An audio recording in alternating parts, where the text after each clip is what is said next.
Hallo, ich bin Christian, ich komme aus Paderborn, bin 51 Jahre alt.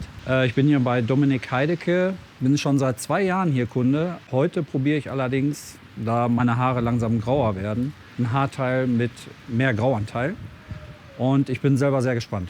Wenn ihr genauso gespannt seid, dann kommt mal mit.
Ach übrigens, was ich euch noch nicht erzählt habe, ich arbeite als Pharmakant im Sterilbereich unter einem Vollschutzanzug, auch mit Haube.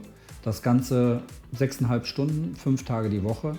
Und also ich schwitze mitunter extrem, mache auch 4 bis 5 Tage die Woche Sport. Damit das Ganze funktioniert, mache ich das folgendermaßen. Also ich nehme die ganz normalen Klebestreifen und da ich ziemlich faul bin, muss ich ehrlich sagen, klebe ich die Front nach 5 Tagen mit Silikonkleber neu.